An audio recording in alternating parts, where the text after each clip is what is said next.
그래서 반갑습니다. 네.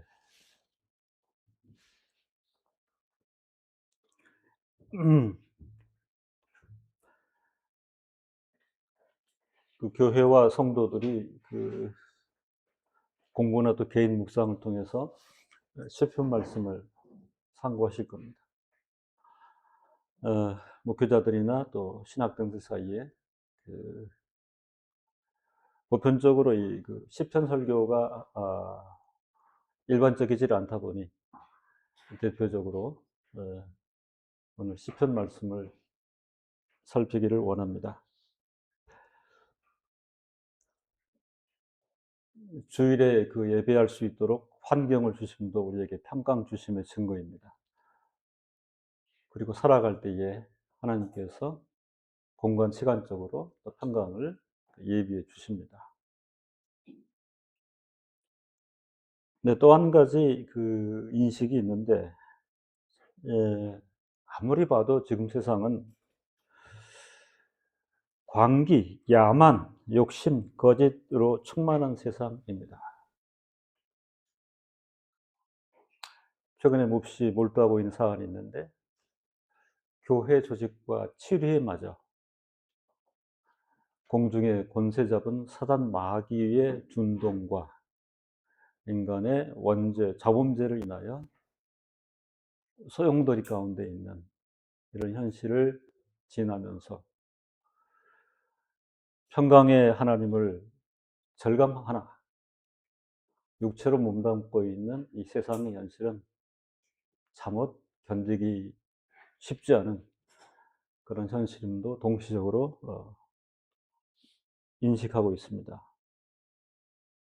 오늘 시편 기자의 그 깊은 묵상과 고백, 간구를 통해서 우리에게 주시는 교훈의 내용을 살피기를 원합니다. 허물진 인생의 연약함과 하나님으로부터 임하는 용서와 회복.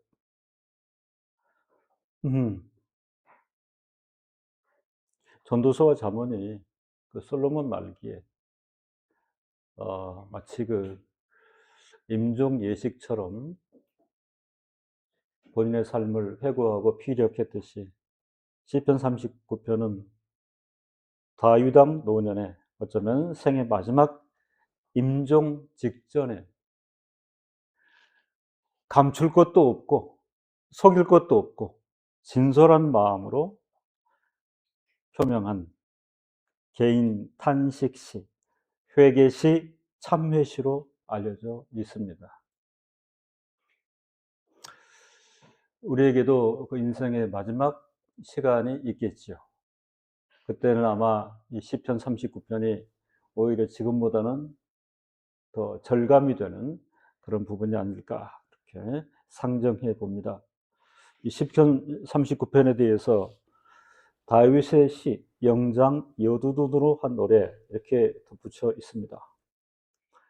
여두둔은 인명인데 다윗 시대의 악사로서 아삽 그리고 해만과 함께 하나님을 찬송토록 세움을 입은 인물입니다.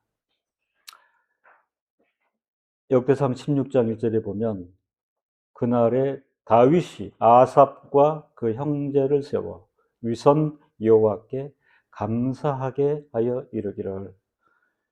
역대상 16장 42절에 또 저희와 함께 해만과 여두둔을 세워 나팔과 재금들과 하나님을 찬송하는 악기로 소리를 크게 내게 하였고. 시편 39편을 시작하면서 다윗은 이런 묵상을 해봅니다. 1절과 2절에 내가 말하기를 나의 행위를 조심하여 내 혀로 범죄치 아니하리니 악인이 내 앞에 있을 때에 내가 내 입에 자갈을 먹이리라 하였도다. 내가 잠잠하여 선한 말도 바라지 아니하니 나의 근심이 더 심하도다. 이렇게 피력하고 있습니다. 1절에서 다윗은 악인의 면전에서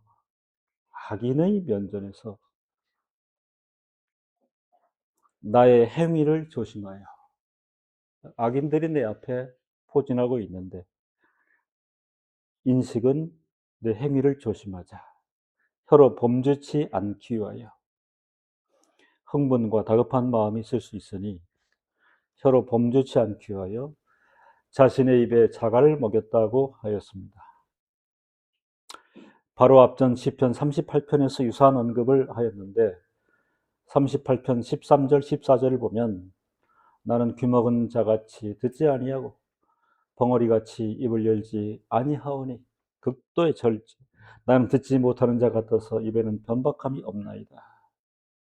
2절에서 내가 잠잠하여 선한 말도 말하지 아니하니 라는 표현으로 다윗은 자신을 위한 변명도 상대를 향한 비방도 의미 없다고 고백하며 이를 통한 근심이 심하다고 역설하고 있습니다. 언행에 있어서 절제의 도를 표명하는 것 같으나 이도 어떤 면에서는 의미가 없고 괴로움만 컸다고 다윗은 고백하고 있습니다. 하나님 앞에서 인간적인 불평과 실수를 줄이기 위해 의도적인 침묵을 선택했으나 그로 인해 내면의 고통이 더욱 깊어졌음을 다윗은 고백하였습니다. 말씀을 준비하면서 요즘 근래 저희 상황이 이렇습니다. 지난 주간 교회 재판정에 가서 또 장시간 변론도 하고 30여 년 같은 회원으로 같은 목사 신분으로 시절을 지나오면서 왜 대적하는 입장에 있어서 얼굴을 바라보고 이런 입장을 취해야 되는가. 이 1, 2절의 내용이 아주 절감이 되는 쏟아놓고 싶고 외치고 싶고 포효하고 싶은 들이 있음에도 참고 절제하다. 집으로 돌아오면서 그 이후에도 그랬으나 내면의 고통이 더욱 깊어졌음을 저도 고백하게 되는 것입니다.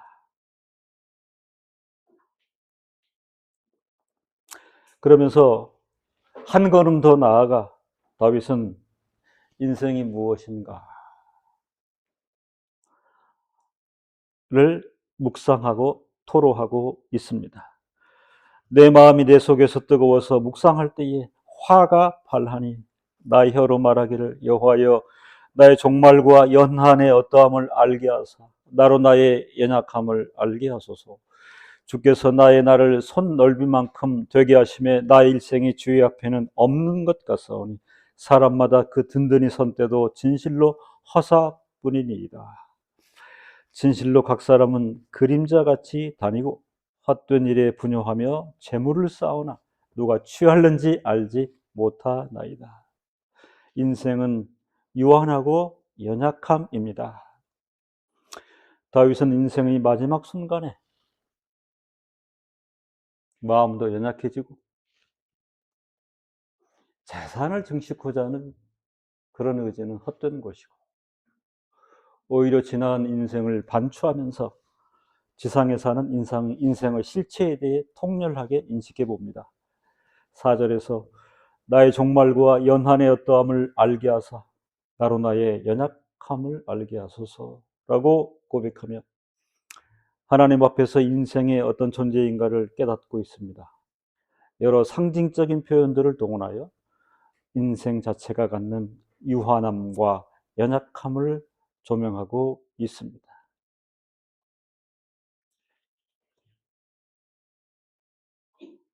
우리하고는 좀 다르죠. 그죠? 그 출생, 어린 시절, 그리고 하나님께 간택을 받고 사실은 선택적이고 독특한 어떤 삶의 영역 안에 있었지 않습니까? 그죠?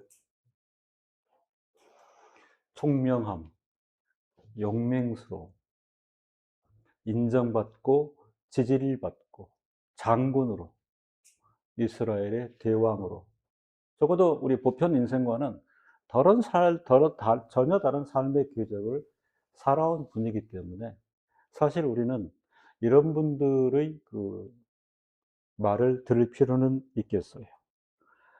나의 종말과 연한의 어떠함을 알게 하사 나로 나의 연약함을 알게 하소서. 아, 이런 분이 이렇게 인생 말기에 통렬하게 느끼는구나.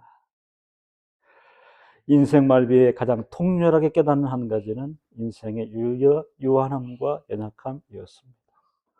5절에서 주께서 나의 날을 손 넓은 만큼 되게 하시매 라고 언급하고 있습니다.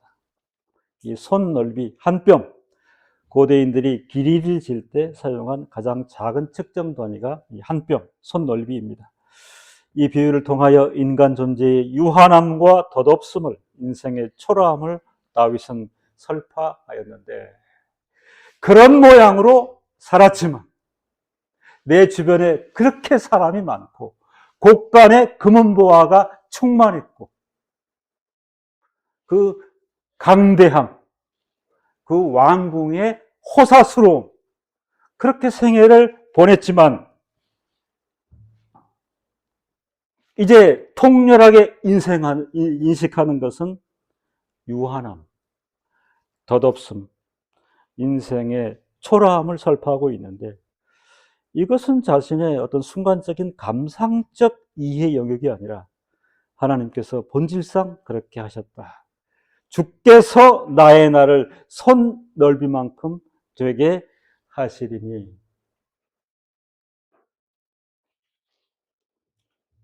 5절에서 그렇게 느끼고 보니 나의 짧은 일생이라고 하는 것도 그 내용이 어찌 되었던 주의 앞에서는 없는 것 같습니다.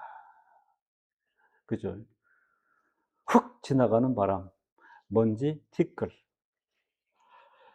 백세 인생의 장구함을 말하는 인생의 인식 자체가 한마디로 어이없다는 것을 다윗은 절감하고 있습니다. 영원하신 하나님 앞에서는 사람의 일생은 맞는 표현입니다. 없는 것과 마찬가지라고 고백하고 있습니다. 그래서 성경은 곳곳에서 사람의 존재성에 대해 먼지요 티끌이라고 언급하고 있습니다. 5절 하반절에 주께서 나의 날을 손 넓이만큼 되게 하시매 나 일생이 주의 앞에는 없는 것 같사오니 사람마다 그 든든히 선 때도 진실로 허사뿐이니이다. 11절 주께서 죄악을 견책하사 사람을 징계하실 때에 그 영화를 좀모금같이 소멸하게 하시니 참으로 각 사람은 허사뿐이니이다. 허사뿐인 인생에 대해 언급하고 있습니다. 한마디로 어떤 의미를 찾기가 힘든 허사. 사람마다 그 든든히 선 때도 진실로 허사뿐이니이다. 참으로 각 사람은 허사뿐이니이다. 5절에서 사람마다 그 든든히 선 때도 진실이 허사뿐이니이다 라고 강조한 대목은 집중할 만합니다. 사람이 살아가면서 그런 시점이 있을 수 있죠. 아, 내 인생에서 여러 정황상 물리적으로, 물질적으로, 또 세상에서 유치와 관련하여 정점에 도달해 있는 건 아닌가. 참으로 완성적이다. 만족할 만하다. 자부할 수 있어도 성도 여러분, 인생은 이럴 수 있어요. 그죠? 비교가 되니까. 비교가 되니까. 아, 이 정도는 정점이라고 할 수 있겠어. 완성적이야. 참으로 만족할 만하다. 자부. 오늘 성경이 말하고 있는 인생의 실체의 단면을 이해한다면 그것도 허사뿐임을 다윗은 역설하고 있습니다. 하나님께서 다윗을 통하여 표출하시는 인생의 실체에 집중해 보아야 합니다. 다윗은 인생의 단면에 대하여 세밀하게 묘사하고 있습니다. 6절에서 정말로 세밀한 묘사죠. 허사 이렇게 했는데 구체적으로 어떤 비유를 들 수 있을까? 진실로 각 사람은 그림자같이 다니고, 그 조금 허무해지죠. 실체가 없는 거죠. 네. 덧없음을 묘사합니다. 헛된 일에 분효하며 열심히 성실히 뛰어다니는데 헛된 일에 분효하며, 그 재물을 쌓지요. 열심히 애쓰고 노력하고 한 결과로 재물을 쌓으나 누가 취하는지 알지 못하나이다. 언급하고 있습니다. 인생이 허상을 쫓는 것과, 그래서 비유로 이게 신기루를 쫓는다 그러죠. 그죠? 신기루를 쫓아서 어이없는 인생 쫓아가는 허무한 추구를 가리켜 또 성경은 바람을 잡으려 뛰어다닌다. 한마디로 그림자같이 다니는 인생이라고 묘사하였습니다. 또한 의미 없이 사라질 세상 일들에 휩쓸려 헛된 일에 분요한 인생이라고 설명하고 있습니다. 시편에 이어서 전도서에서는 아들 솔로몬 왕이 이 주제와 관련하여 자신의 인생을 회상하며 헛된 일에 분요한 인생의 면면과 그것의 헛됨을 언급하였습니다. 성경은 지혜로운 책입니다. 적어도 우리가 그 인류 역사를 성경적 세계관에 비추어 보면 가장 누리는 인생, 그죠? 그게 뭐 외모든 지혜든 부요함이든 권세든 두 포스트예요. 다윗과 솔로몬이에요. 그죠? 근데 이 두 인물이 똑같이 이렇게 얘기할 때는 우리가 주목을 해볼 필요가 있습니다.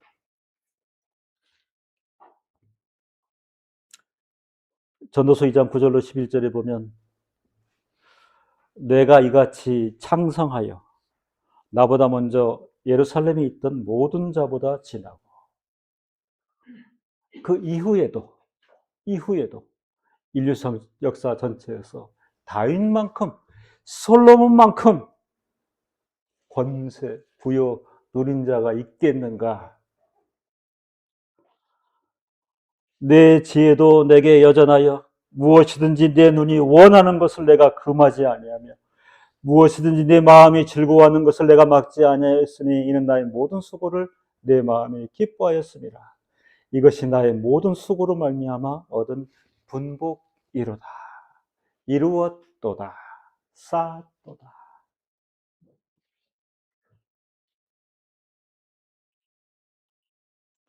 사람이 세상에 와서 살 때에 이 정도는 살아야 되는 것입니까? 모델입니까? 모범입니까? 이 정도 지혜로, 이 정도 부요함으로, 이 정도 권세로 한번 누리고 그렇게 살다 가야 하는 것입니까? 교회가 잘못 이해하면 주일학교에서 인물대전, 다윗과 같이 될지어다, 솔로몬과 같이 될지어다, 잘못 그런 교육 현상이 주일학교에 있었던 것도 사실이에요. 네가 육체로 세상에 몸담고 있는 동안은 이런 인물 되어봐라. 성경이 샘플을 주고 있다. 충분히 그렇게 갈 수 있죠. 내용만 보면. 여기는 지금 결론을 말하고 있어요.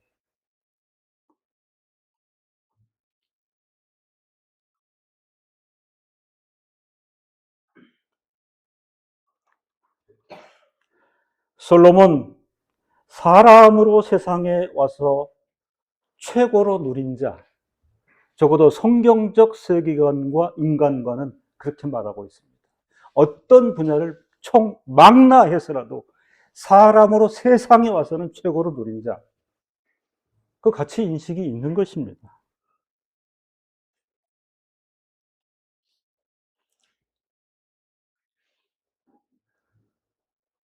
최근에 그 역사 포럼 이런 데서 역사 전체를 두고 그 광대한 권세, 지혜와 용맹으로 누구를 한번 내세워 볼까 했을 때 통계적으로 가장 많이 나온 사람이 알렉산더 대왕. 알렉산더 대왕.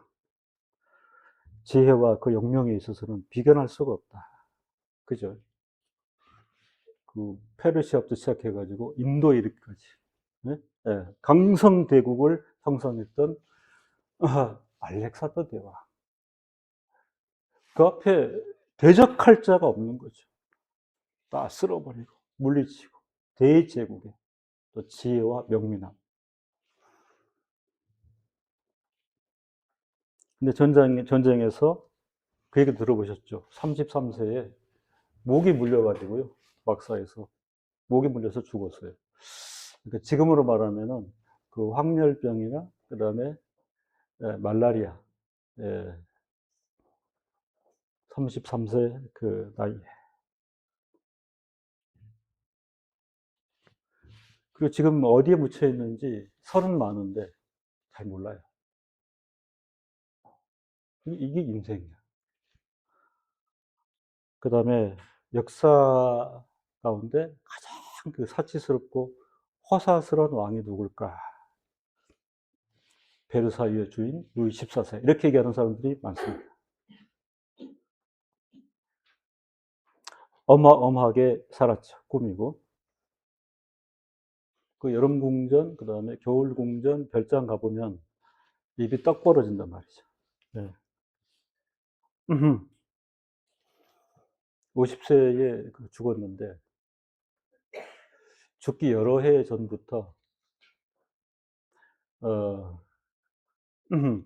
걸어다니는 종합병원, 나중에는 걷지도 못했는데 그 루이 14세가 대표적입니다. 온 몸에 성한 곳이 없이 그렇게. 그러니까 나중에는 화가 너무 많은 거예요. 너무 아프니까. 그러죠. 그래서 역사상 가장 잔인했던 군주로도 알려진 사람이 루이 14세. 몸이 너무 아프니까 화가 폭발하는 거예요. 그렇게 하다가 50세도 안 돼서 죽었습니다. 동양에서는 유명한 왕이 있습니다. 진시 황제. 폭군으로 압도적인 지배력으로 살다 보니까 영원히 한번 살아볼까? 네. 그런 어리석음을 구사했던 진시 황제. 49세에 죽었습니다. 이 모든 왕들보다 몇 수 위에 있었던 분이 솔로몬 왕입니다. 솔로몬 왕. 사람으로 세상에 태어나서 그만큼 누리고 살 수 있을까? 본인도 그렇게 표현하는데 전도서에 보면은요, 놀라운 표현이 하나 나옵니다. 2장 1절에 나는 내 마음에 이르기를 자, 내가 시험적으로 너를 즐겁게 하리니 너는 낙을 누리라 하였으나 이게 무슨 얘기인 줄 압니까? 여호와 하나님께서 어쩌면 특 예외적으로 솔로몬에게 시험적으로 내가 너한테는 백지수표다. 무한 허락이다. 그걸 시험적으로 표현을 했습니다. 지혜 백지야. 돈 백지야. 권세 백지야. 다 누려. 어쩌면 인류 역사 가운데 유일하게 허락을 맡아서 네 마음대로 살고 나는 무조건적 서포트야.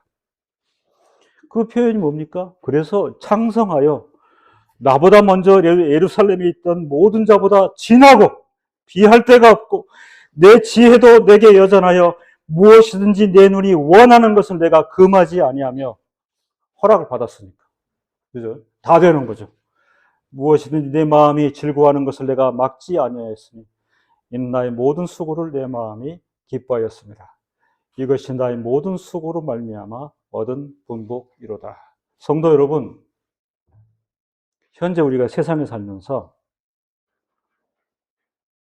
뭐 지혜라든가 그다음에 본능을 따라 즐기는 것이라든가 또는 부의 축적이라든가 이런 거에 대해서 좋죠. 그런 거 확보돼 무조건 좋죠. 이게 1번이야. 두 번째, 좋은 것도 있고 또 그저 폐해도 있을 수 있어요. 2번이야. 세 번째, 그렇게 누리는 건 안 좋아요. 저희 고등학교 선배님 중에 법정 스님 있어요. 예. 그분 어떻게 생각하죠? 누리는 가지는 것? 그죠? 예. 욕심도 없애고 무소유. 1, 2, 3이 있어요. 이게 세상에서의 답지예요. 그럴 수 있어요. 그죠? 근데 성경의 답은 딱 하나예요. 내 손으로 한 모든 일과 수고한 모든 수고가 다 헛되어 바람을 잡으려는 것이며 해 아래서 무익한 것이로다. 참 고약한 결론입니다. 성경은 1, 2, 3번이 없어요. 여기 답이에요. 그리고요, 솔로몬이 이 답을 낸 것이 의미가 있죠. 그렇죠. 예. 각 목사가 해보니 한 모든 일과 수고한 모든 수고가 헛되요. 바람을 잡으려는 것 같았어요. 해 아래서 무익한 것이었어요. 강 목사님, 지혜 있습니까? 돈 많아요? 권세 있습니까? 없습니다. 그런 말 하지 마세요. 솔로몬이 한 데는 왜 길게 그래? 그렇잖아요. 네. 젠슨황 이런 사람 얘기하면은 굉장히 청소년들이 야, 막 정리하려고 그럴 거예요. 솔로몬이 이랬거든요. 솔로몬의 답은 요 한 가지. 다윗은 인생들의 가장 큰 관심 대상인 재물에 대하여 구체적으로 그죠? 시편 39편은 지극한 인생 교훈입니다. 39편 6절에서 언급하였습니다. 진실로 각 사람은 그림자같이 다니고 헛된 일에 분유하며 재물을 쌓으나 누가 취하는지 알지 못하나이다. 기가 막힌 표현입니다. 재물은 사실은 자본주의의 상징이죠. 자본주의 사회에서 극단의 가치 부여와 무한 획득의 대상이 되고 있는 유일한 것이 있다면 재물. 깊게 성찰해 보아야 할 것입니다. 6절을 보면 다윗은 재물을 쌓는다고 해도 누가 취할는지 알 수 없다. 자만 전도서에도 비슷한 표현들이 있습니다. 평생을 수고하여 벌어도 그것을 쓰는 사람은 다른 사람이다라고 언급하면서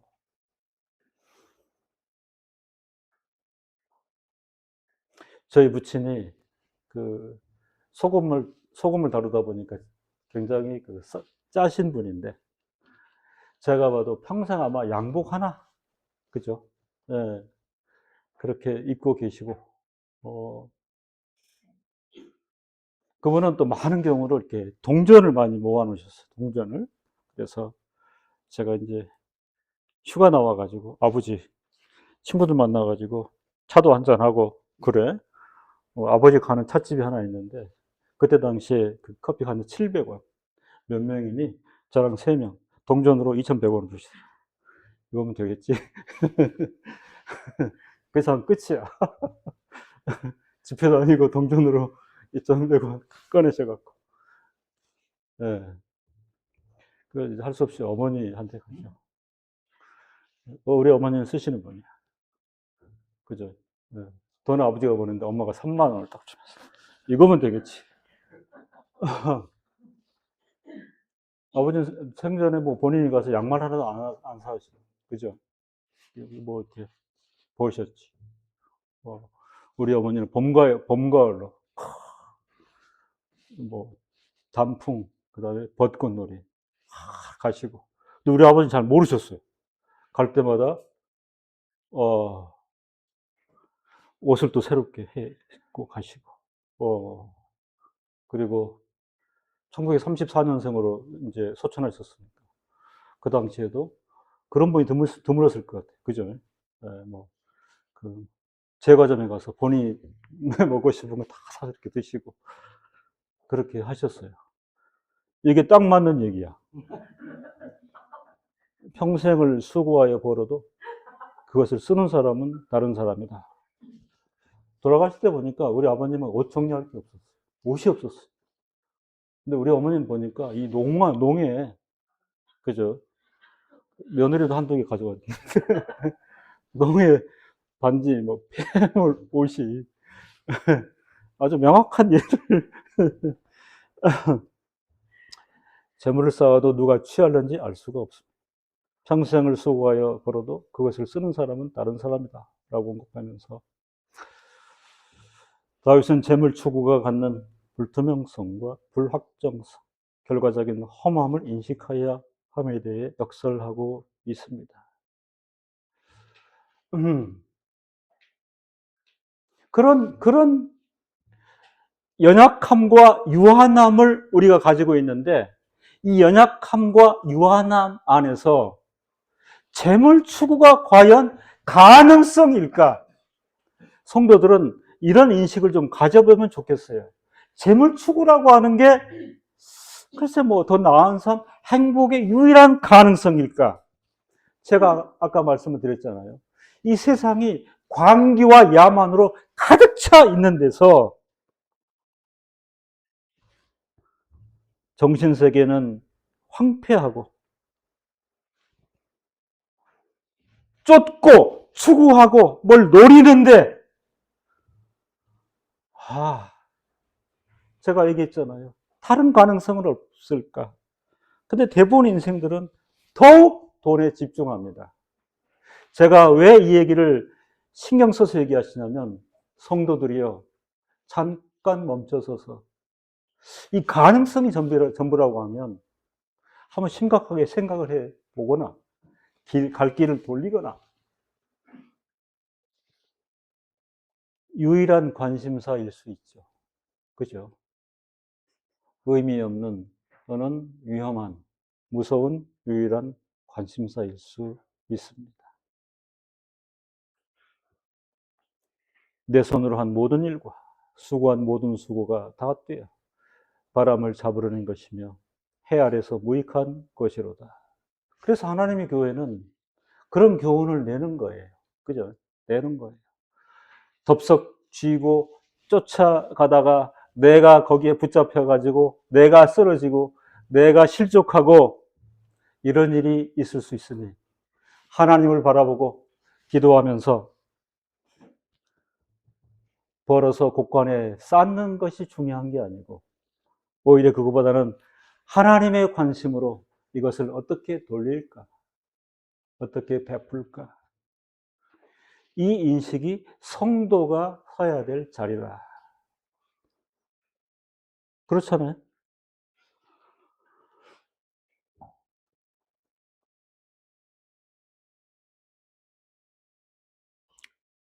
하나님께서 베푸시는 가시적인 부유함, 재산을 통한 축복을 성경이 금하고 있지 않습니다.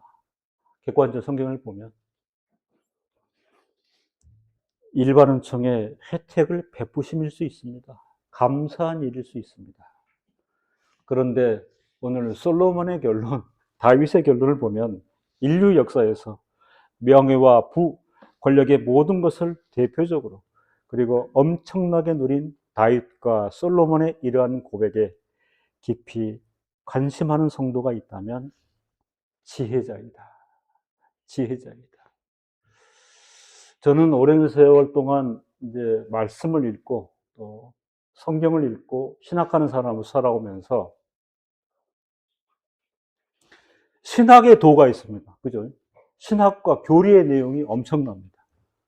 그런 내용을 장만해 왔어요.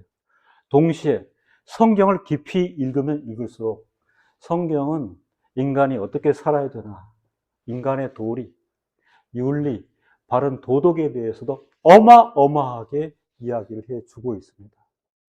근데 제가 생각할 때 아쉬운 것은 신학과 교회가 부족한 게 뭐냐면 이 윤리적 도리와 인간의 삶의 자세, 가치에 대해서 교회 역사가 그렇게 많이 강조를 안 해요.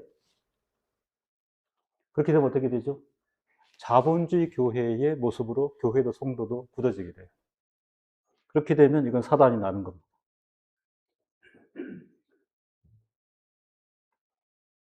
시편과 전도서는 이런 측면에서 성도들이 세상에 살아갈 때에 신앙과 지혜의 자세를 촉구하고 있습니다.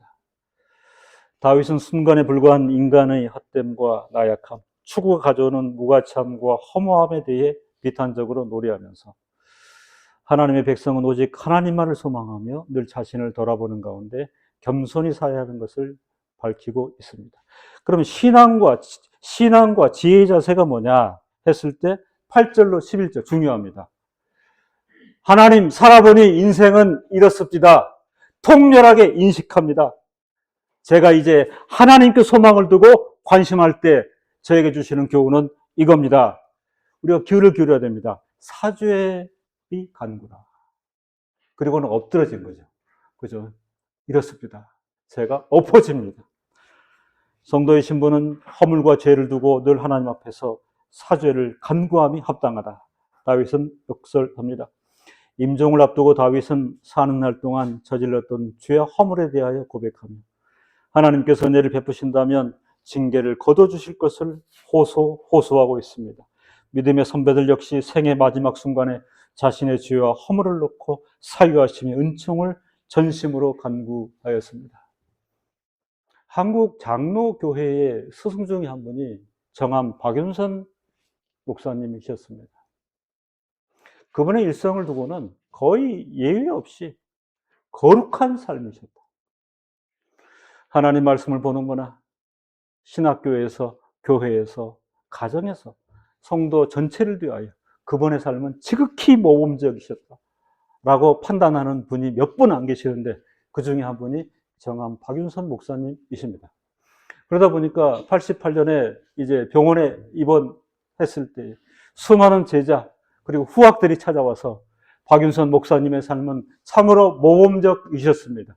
하나님께서 기뻐하실 모범적인 삶을 사셨습니다. 한국 교회에 큰 유산을 남기셨습니다. 훌륭하셨습니다. 그 병상을 찾아서 후학들이 제자들이 한결같이 그렇게 얘기할 때에 깜짝 놀라서 박 목사님이 그런 얘기 하지 마시오. 나를 더 욕되게 하는 것입니다. 이제 하나님 나라에 가려고 하니 후회뿐입니다. 회개뿐입니다.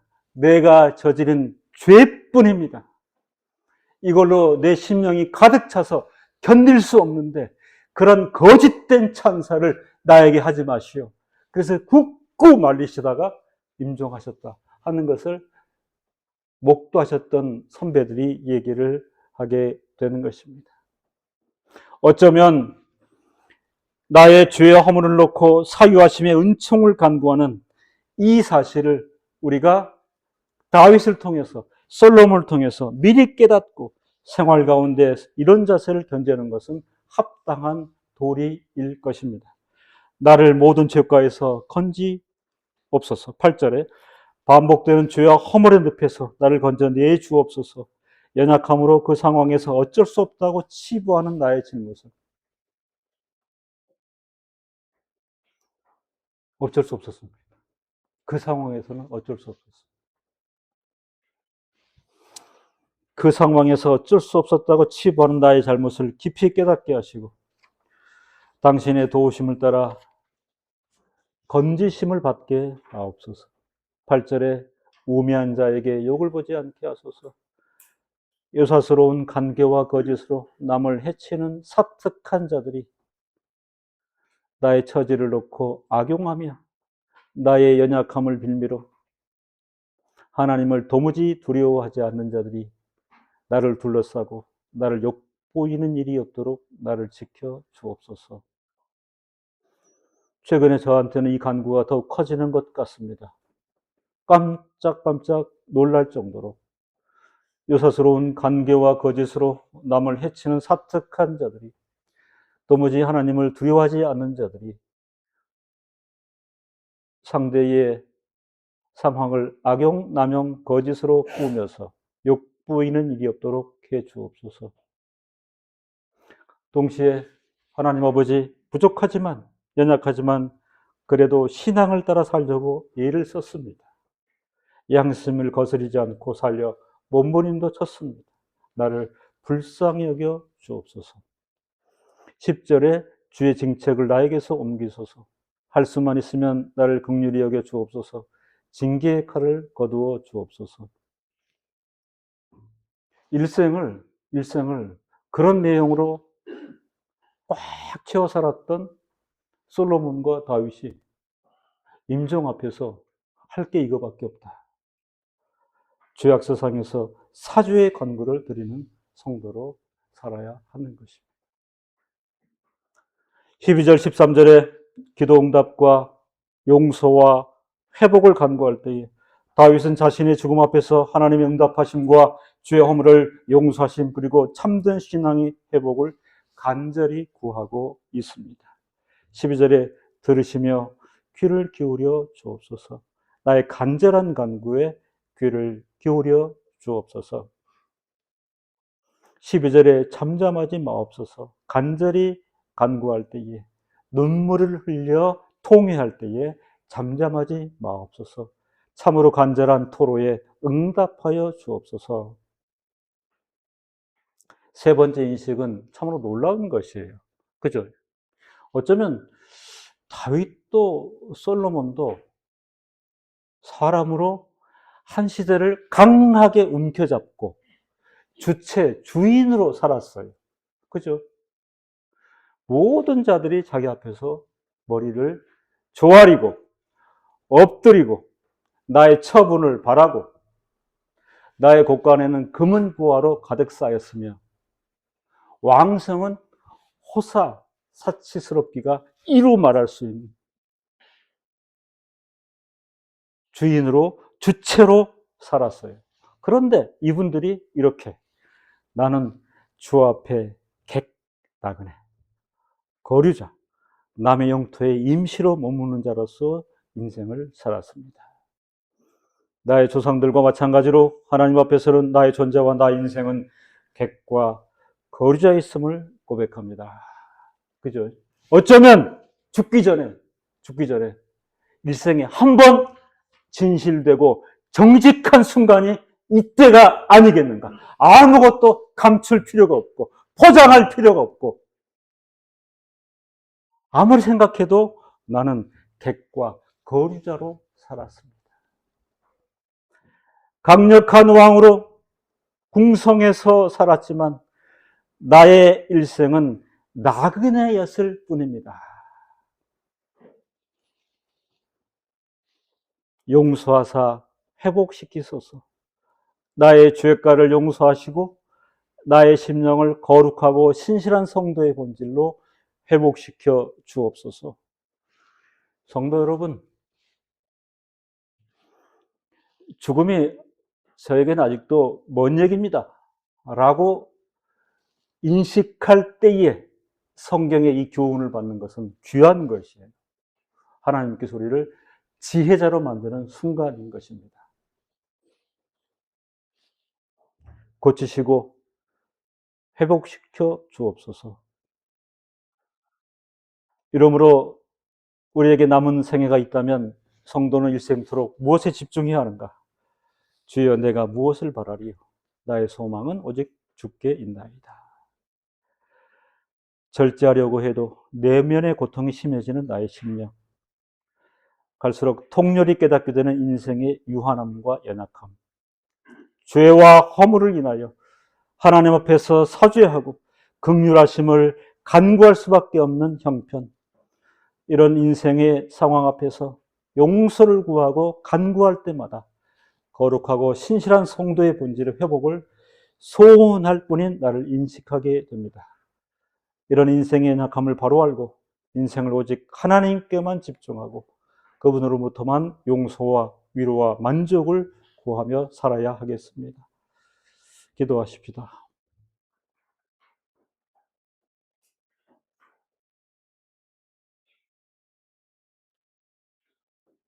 참으로 허물진 모습입니다.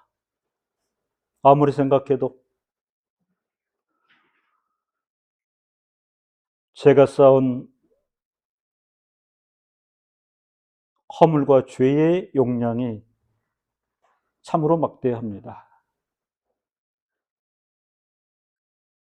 그럼에도 이런 인식 갖게 하시는 은혜를 감사합니다. 앞선 믿음의 선배들을 통해서 인생의 적나라한 실체에 대하여 밝혀주시고 그것을 교훈 삼아 세상을 사는 성도가 어떤 신앙 자세를 견지해야 될지 극명하게 교훈해 주시니 감사합니다. 우리에게 남은 날들 동안도 헛된 것으로 분요하지 않게 하시고 신기루를 쫓고 바람을 잡듯이 세상 것을 쫓아 스스로 성도의 신분을 우습게 만드는 일이 없게 하여 주옵소서.